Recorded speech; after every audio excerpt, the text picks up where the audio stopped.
Assalamualaikum warahmatullahi wabarakatuh. Halo teman-teman semua. Kali ini kita akan pembelajaran lagi, namun pembelajaran kita masih di dalam rumah. Karena saat ini kita masih dalam masa pandemi COVID-19. Maka dari itu kita harus belajar di rumah secara daring. Nah, pada kali ini kita akan membahas mengenai materi teks prosedur. Di sini kita akan belajar mengenai bagaimana sih teks prosedur itu, ciri-ciri teks prosedur seperti apa, lalu struktur teks prosedur itu ada apa tidak, lalu kebahasaan di teks prosedur itu ditata atau hanya terserahlah seperti itu, dan di teks prosedur apa ada jenis-jenisnya. Nah, setelah ini kita akan membahas mengenai semua teks prosedur. Sebelum kita membahas ke lebih lanjut, saya mempunyai contoh mengenai bentuk-bentuk ataupun contoh teks prosedur. Nah, contohnya seperti ini. Nah, saya mempunyai remote control. Remote control ini kan pasti banyak kegunaannya dong. Di rumah juga digunakan, dimanapun kalau ada media elektronik pasti menggunakan remote control. Nah, apa hubungannya remote control ini dengan teks prosedur? Ada, karena dalam menggunakan teks prosedur pasti ada cara menggunakan ataupun prosedur menggunakan sebuah barang tersebut. Nah, ada di mana sih teks prosedur itu atau cara prosedurnya itu? Nah, kalau di barang-barang seperti ini biasanya ada di belakang. Di belakang kemasannya pasti ada cara penggunaan ataupun komposisi atau di beberapa barang juga ada tulisannya prosedur penggunaan barang tersebut. Nah, ini termasuk bisa dibilang barang ini memiliki teks prosedur. Mengapa seperti itu? Nah, setelah ini lalu kita akan membahas mengenai teks prosedur.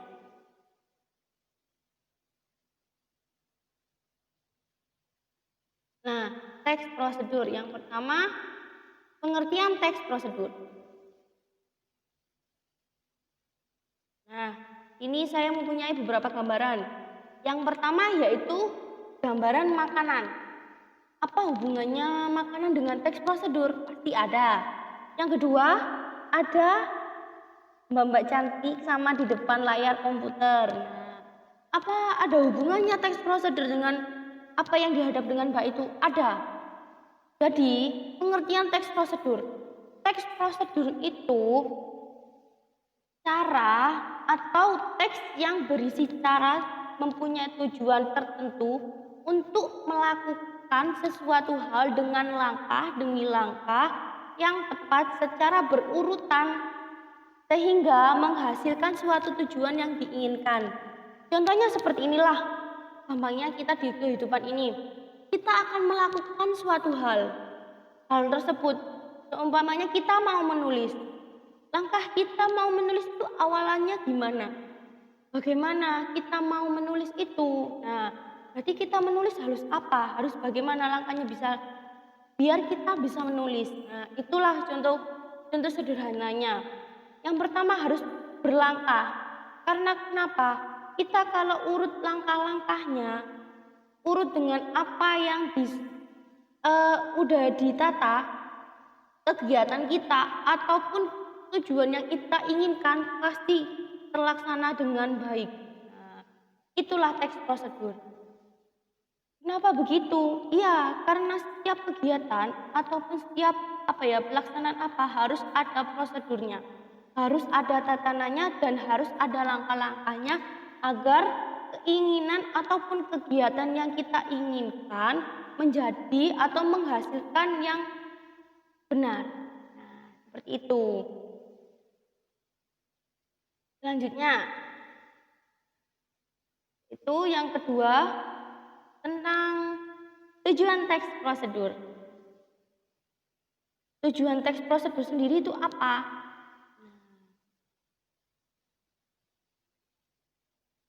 Tujuan dari teks prosedur sendiri yaitu untuk memudahkan pembaca maupun pendengar agar dapat mengikuti langkah atau perintah dari isi teks tersebut. Dan peserta didik dapat memahami mengenai proses mengorganisasikan pernyataan umum serta setahap-tahap dalam teks prosedur dan menulis teks prosedur serta menggunakan kalimat sederhana secara lisan maupun tulis. Nah, tujuan dari teks prosedur sendiri yaitu agar kita memiliki pandangan untuk melakukan kegiatan tersebut dengan cara berhati-hati dan memenuhi apa yang sudah diatur. Dan kita harus secara berurutan lah agar tujuan yang kita inginkan itu bisa tercapai. Nah, teks prosedur dapat digunakan dalam kegiatan sehari-hari. Pada teks prosedur mengarahkan pembaca agar melakukan kegiatan secara teratur. Nah, itu tujuan dari teks prosedur itu sendiri. Pembaca teks bisa melakukan kegiatan secara teratur dan berurutan. Dalam kegiatan sederhana pun kita pasti memerlukan sebuah prosedur. Agar kenapa? Agar kegiatan kita kembali lagi ke yang tadi yang pernyataannya saya, agar kegiatan kita menjadi sukses ataupun berhasil. Nah, itu dari tujuan teks prosedur sendiri. Selanjutnya, setelah tujuan teks prosedur, apalagi yang kita bahas? Yaitu mengenai ciri teks prosedur. Ciri teks prosedur. Bagaimana sih ciri-ciri teks prosedur? Apa teks prosedur itu memiliki ciri-ciri tersendiri? Nah, pastinya teks prosedur memiliki ciri-ciri tersendiri. Yaitu kita kupas sebentar ya. Ciri-ciri teks prosedur. Ciri-ciri teks prosedur yang pertama yaitu berisi mengenai langkah-langkah kegiatan yang berupa poin-poin ataupun bentuk paragraf. Nah, kegiatan yang berupa poin-poin ataupun berbentuk paragraf. Berbentuk poin-poin ini berupa poin-poin itu seperti poin 1, poin A, poin B, poin 2, poin 3, dan poin C. Nah, itu kan ada langkah-langkahnya, step by step. Nah, itu yang dimaksud dari teks prosedur, memiliki poin-poin poin 1 berisi apa, poin 2 berisi apa, dan seterusnya. Ataupun berbentuk paragraf. Kalau berbentuk paragraf ini biasanya ada di buku pembelajaran. Nah, kenapa seperti itu? Iya, di setiap buku pembelajaran ada contoh teks prosedur. Prosedur mau kita bagaimana caranya kita membaca, ada teks prosedur ya berbentuk paragraf. Kalau berbentuk paragraf berarti terdiri dari paragraf 1, paragraf 2. Nah, selanjutnya, penggunaan bahasa saran dan larangan. Nah, penggunaan bahasa saran dan larangan ini nanti akan dibahas dalam kutipan selanjutnya. Ini. Ketiga, penyusunan secara detail dan sistematis. Detail dan sistematis berarti teks prosedur ini tertata rapi dan memiliki detail-detail yang sangat tersusun ataupun tertata rapi. Yang terakhir yaitu berisi kegiatan yang beruntun. Nah, berisi kegiatan yang beruntun. Seumpamanya kita mau memiliki kegiatan. Kegiatan itu seperti apa? Kegiatan pertama kita A, kegiatan kedua kita harus B. Nah, itu harus disusun secara sistematis dan berurutan agar hasilnya sesuai dengan yang kita inginkan. Nah, bagaimana dengan penjelasan tadi? Nah, dari penjelasan tadi kita sudah membahas mengenai apa sih teks prosedur itu, pengertian dari teks prosedur. Yang kedua, tujuan dari teks prosedur. Yang ketiga yaitu ciri-ciri teks prosedur. Nah, ini sudah termasuk dalam pertemuan pertama kita pembelajaran. Nah, pada saat ini kan kita daring pembelajarannya. Jadi, kalian harus belajar di rumah. Kalian juga tidak berpatokan saja dengan apa yang saya jelaskan, namun kalian harus juga mencari referensi di luaran sana mengenai teks prosedur. Nah, sudah, sekarang kita lanjut kembali ke materi selanjutnya, tapi masih dalam teks prosedur. Apa nih selanjutnya? Sudah kita dapat tiga pembelajaran. Selanjutnya yaitu mengenai struktur teks prosedur. Nah, apakah di dalam teks prosedur itu kita memiliki struktur? Nah, pasti kita memiliki struktur teks prosedur. Nah, kita buka dulu ya. Struktur teks prosedur. Nah, struktur teks prosedur sendiri ini memiliki tujuan agar penulis menjadi benar dan tepat. Nah, kenapa seperti itu? Ya, karena kita menulis harus benar dengan tatarannya. Dalam hal ini sebuah struktur teks prosedur tiap jenisnya berbeda-beda. Struktur teks prosedur sendiri terdiri dari pengantar, pembuka, tujuan, deskripsi, dan kesimpulan. Itu menurut beberapa ahli. Tapi yang saya dapatkan yang itu pertama yaitu mengenai tujuan. Tujuan itu apa sih? Tujuan. Tujuan dari struktur teks prosedur yaitu memiliki peran sebagai pengantar dalam topik yang akan dijelaskan pada topik berisi perihal yang ingin dilakukan. Seumpamanya kita memiliki tujuan. Tujuannya kita awal saya ingin membuat nugget. Nah, itu tujuan kita. Berarti tujuan kita seperti ini. Nah, lalu alat dan bahan. Sebelum kita melanjut ke langkah sebelumnya, kita sudah mempunyai tujuan. Pasti kita punya ancang-ancang dong. Nah, ancang-ancang itu seperti apa? Pasti kita berpikir, oh kita harus seperti ini, dan seperti ini. Tapi setelah tujuan, kita harus mempersiapkan dulu alat dan bahan. Alat dan bahannya seperti apa? Namanya kita membuat nugget. Berarti alat dan bahannya seperti apa? Oh kita memiliki apa? Kita butuh bahan ini. Kita butuh bahan ini. Kita butuh alat ini. Dan kita juga butuh alat ini. Nah itu harus kita tata dengan rapi. Yang ketiga yaitu langkah-langkah. Langkah-langkah ini berisi mengenai perincian tahapan sebuah teks yang akan kita buat. Tahapan teks yang akan kita buat yang memberikan arahan atau saran kepada pembaca untuk melakukan kegiatan atau pekerjaan yang terkait dengan topik. Topik kita tadi membuat nugget, berarti kita harus bagaimana langkahnya kita mau membuat nugget tersebut. Langkah awalnya bagaimana? Tentunya berarti kita harus menyiapkan dulu bahan-bahannya.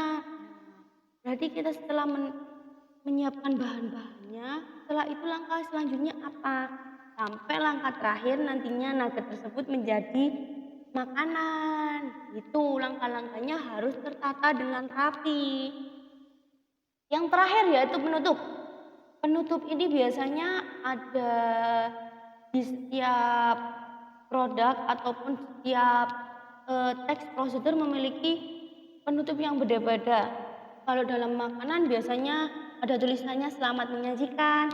Kalau dalam dalam ujian juga ada teks prosedur ujian yang yaitu yang terakhir penutupnya itu seperti selamat mengerjakan, selamat sukses gitu. Untuk penutup sebenarnya ada lagi yaitu penegasan ulang.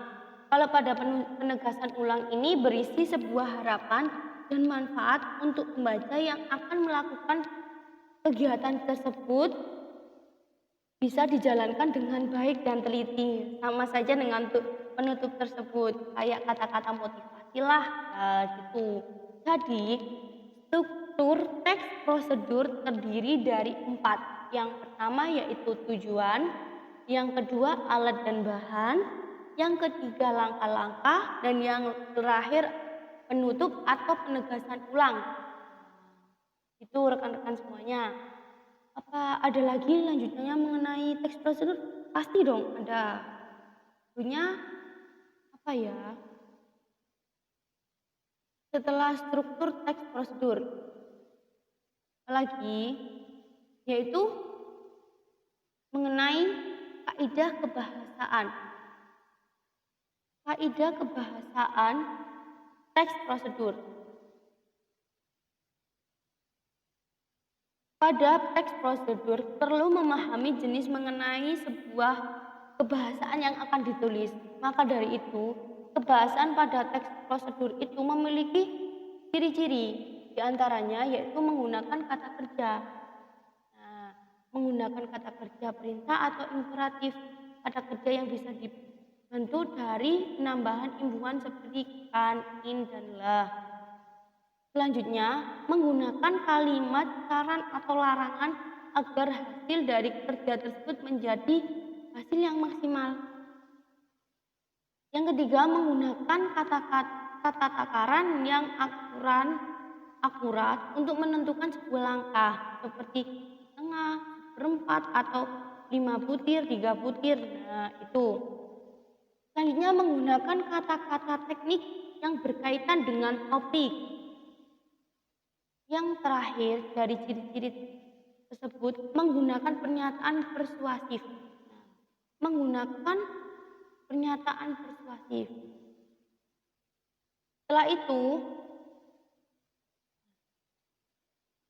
sebelum itu, dalam kebahasaan teks prosedur ada beberapa mengenai aspek kebahasaan dalam teks prosedur. Yang pertama yaitu kalimat majemuk. Kalimat majemuk itu seperti apa? Kalimat majemuk ini terdiri dari 2 atau lebih kalimat tunggal pada setiap kalimat. Contohnya, kalimat selanjutnya masukkan garam ke dalam panci. Masukkan air ke dalam loyang. Nah, seperti itu kata majemuk. Yang kedua, dari aspek kebahasaan yaitu kalimat perintah. Kalimat perintah itu seperti apa? Kalimat yang berisi tentang perintah kepada seseorang untuk melakukan sesuatu yang telah dianjurkan dalam teks tersebut. Seperti masukkan garam ke dalam panci, masukkan ayam ke dalam wajan, ataupun yang lainnya. Seperti kalimat-kalimat perintah lah. Selanjutnya yaitu kalimat saran. Kalimat saran ini berisi tentang kalimat perintah di mana di dalamnya ada kata suruh. Seharusnya, hendak, dan masih banyak lagi. Seperti contohnya, seharusnya gunakan garam dengan takaran yang sudah ada. Itu untuk kalimat saran. Yang selanjutnya, kalimat larangan. Kalimat ini menggunakan kalimat perintah yang mana ditandai dengan kata jangan ataupun dilarang. Contoh, jangan menggunakan garam terlalu banyak. Nah, dilarang menyalakan api yang membara. Nah, itu. Lalu, dalam kebahasaan teks prosedur sendiri, ada pula kata konjungsi, kata benda, kata kerja, dan kalimat yang tadi itu. Kalau kata benda, itu kata ini menyatakan nama seseorang, tempat, ataupun semua benda yang tak hidup. Contohnya, penggorengan, kompor, ataupun mixer. Nah, itu kan kata yang benda yang tidak hidup, ataupun menyatakan nama seseorang. Atau seperti karyawan. Nah, itu seperti itu. Untuk kata kerja pada kata ini menunjukkan nama perbuatan untuk melakukan sebuah kegiatan. Contohnya menggoreng, mengaduk, membersihkan, ataupun yang lainnya. Yang terakhir yaitu konjungsi. Konjungsi merupakan kata sambung di mana kata yang digunakan untuk menghubungkan kata-kata, ungkapan, kalimat, dan lainnya. Dalam kata sambung atau konjungsi, tidak untuk tujuan ataupun maksud lain. Contohnya seperti dengan, sehingga, karena, sebagainya. Kata konjungsi ini seperti kata sambung. Itu rekan-rekan. Setelah mengenai kebahasaan pada teks prosedur, sekarang kita akan membahas mengenai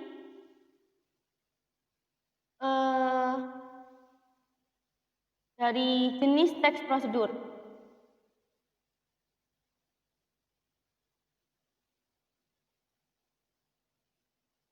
Jenis teks prosedur. Jenis teks prosedur ini ada beberapa. Yang pertama yaitu teks prosedur perintah atau instruksi.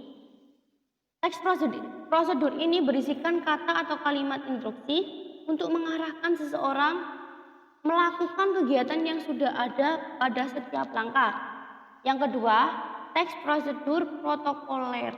Nah, pada jenis ini penjelasan mengenai deskripsi dari suatu benda atau barang, di dalamnya ada langkah-langkahnya atau panduan untuk melakukan kegiatan tersebut. Yang ketiga yaitu teks prosedur tips atau panduan. Jenis teks ini berisikan sebuah penjelasan mengenai panduan untuk melakukan sesuatu kegiatan. Yang selanjutnya, teks prosedur arahan atau prosedur. Menjelaskan mengenai cara langkah dalam membuat sesuatu, disertakan juga mengenai barang, benda, alat, dan bahan yang akan digunakan. Nah, biasanya ini ada di sebuah makanan. Selanjutnya, teks prosedur resep. Kalau resep ini pasti untuk masakan, seperti kita mau masak apa gitu ya. Dari jenis teks ini berisikan langkah-langkah, tetapi pada teks jenis ini akan menjabarkan mengenai alat, bahan, dan melakukan suatu kegiatan. Dalam jenis teks ini melengkapi dengan deskripsi langkah-langkah secara rinci. Nah, biasanya ini tuh ada di teks prosedur pembuatan makanan, ataupun pembuatan kita mau masak apa, itu secara terperinci. Ada juga teks prosedur sederhana. Jenis teks prosedur ini mengenai langkah-langkah sederhana yang berisikan 2 atau sampai 4 langkah. Contoh dari teks prosedur sederhana ini seperti contoh menggunakan HP. Nah, kan semuanya kita menggunakan HP. Berarti menggunakan HP itu seperti apa? Umpamanya kita harus membuka dulu HP-nya, bagaimana?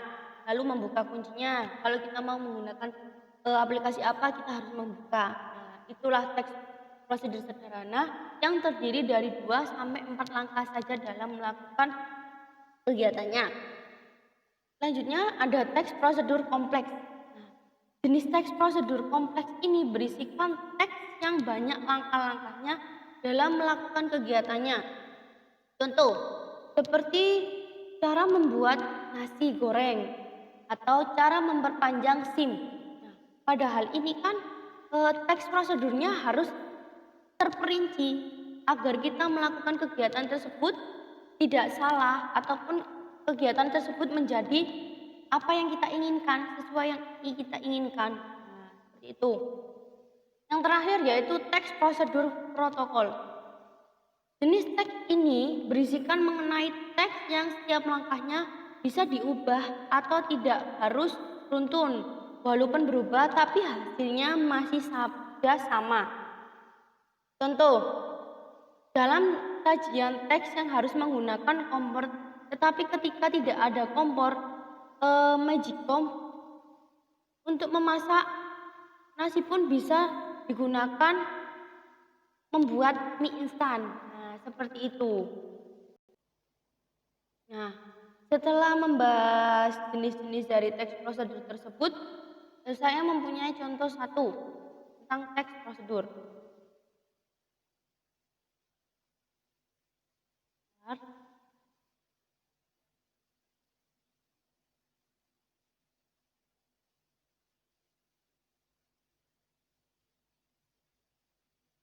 Nah, contoh dari teks prosedur. Nah, ini saya mempunyai contoh teks prosedur, yaitu cara menggunakan komputer. Nah, dari teks prosedur ini ada terdiri dari sebuah paragraf. Yang pertama paragraf, yaitu menjelaskan mengenai komputer terlebih dahulu. Komputer ini merupakan salah satu perangkat elektronik dan lainnya. Nah, ini termasuk dari paragraf, teks prosedur yang berisikan paragraf. Tetapi setelah itu di bawahnya ada langkah-langkah. Nah, jadi langkah-langkahnya sebagai berikut. Buka penutup layar monitor terlebih dahulu, CPU, keyboard, dan printer. Nah, dalam teks prosedur ini, contoh menggunakan komputer ini. Teks prosedur tidak terdiri dari paragraf saja, tetapi dalam paragraf tersebut dari isi teks prosedur tersebut menggunakan paragraf dan menggunakan langkah-langkah. Nah, dalam teks prosedur itu tidak hanya berisi harus berisi paragraf saja, melainkan dalam teks prosedur juga bisa berisi paragraf maupun langkah-langkah. Nah, dalam ini teks prosedur ini bisa dinyatakan teks prosedur kompleks, di mana di dalamnya tertata dengan rapi cara menggunakan dan kegunaan dari contoh teks prosedur tersebut. Nah, itu tadi contoh dari teks prosedur. Selanjutnya, dari beberapa pernyataan yang tadi, pemahaman yang tadi beserta contohnya, siswa diharapkan atau rekan-rekan diharapkan dapat memahami mengenai teks prosedur dan cara membuat teks prosedur. Bagaimana sih cara membuat teks prosedur? Nah, cara membuat teks prosedur kita harus tahu tujuannya dulu. Tujuannya kita mau seperti apa? Namanya kita harus membuat planning A, cara A. Setelah itu kita harus memikirkan juga apakah kita menggunakan paragraf atau kita menggunakan langkah-langkah juga. Nah, ataupun kita membuat jenis teks prosedur yang seperti apa? Itu harus ditentukan terlebih dahulu. Nantinya teks prosedur tersebut akan menjadi baik ketika ciri kebahasaan atau tidak kebahasaan yang ada di teks prosedur diterapkan dalam penulisan. Pastinya dong teks prosedur itu akan menjadi baik. Nah, begitu rekan-rekan penjelasan tadi mengenai teks prosedur, yaitu pertama pengertian teks prosedur. Yang kedua tujuan teks prosedur, ciri-ciri teks prosedur, struktur teks prosedur, jenis-jenis teks prosedur, dan kaidah kebahasaan beserta contohnya. Diharap teman-teman tidak belajar dari penjelasan ini tadi, melainkan bisa belajar melalui internet, melalui buku yang ada, maupun di perpustakaan yang ada di sekitar kita. Nah, setelah itu ada beberapa tugas untuk siswa. Yang pertama yaitu apakah teks prosedur memiliki banyak jenis? Nah, pastinya dong setelah tadi saya menjelaskan bagaimana jenis teks prosedur itu. Tapi jelaskan menurut bahasa kalian sendiri, sepengetahuan kalian sendiri. Nah, lalu yang kedua dalam kaidah kebahasaan teks prosedur menggunakan kalimat perintah dan kalimat saran. Mengapa harus kalimat tersebut digunakan? Nah, karena kenapa? Nah, kegunaannya seperti apa? Mengapa harus menggunakan kalimat perintah dan kalimat saran? Nah, yang terakhir yaitu buatlah teks prosedur secara sederhana dengan pemahaman kalian sendiri. Nah, di sini kalian terserah mau membuat apa saja teks prosedur tersebut. Nah, kalian mau membuat prosedur menggunakan ini, prosedur cara membuat ini, memasak masakan ini, ataupun yang lainnya. Nah, setelah 3 tadi, tugas tadi ketik, lalu tugas tadi masukkan ketik di Word. Setelah diketik di Word, nantinya kalian harus save ke dalam bentuk PDF. Nah, setelah tugas kalian itu sudah dikerjakan, kirim hasil jawaban kalian ke Google Form atau link yang sudah tertera dalam PowerPoint ini. Nah, itu dalam bentuk PDF ya. Nah, setelah itu kalian akan bisa belajar mengenai teks prosedur. Ya, sekian pembelajaran hari ini. Semoga saja kalian bisa memahami mengenai apa yang saya jelaskan tadi mengenai teks prosedur. Nah, terima kasih, selamat mengerjakan, semangat. Meskipun kita dalam keadaan pandemi, tetapi kita harus tetap belajar atau menambah ilmu biar kita nantinya tidak tertinggal oleh materi-materi pembelajaran yang sudah ada atau sudah diterangkan oleh guru kita. Baik, terima kasih. Mohon maaf kalau ada salah kata. Wassalamualaikum warahmatullahi wabarakatuh. Dadah, sampai jumpa.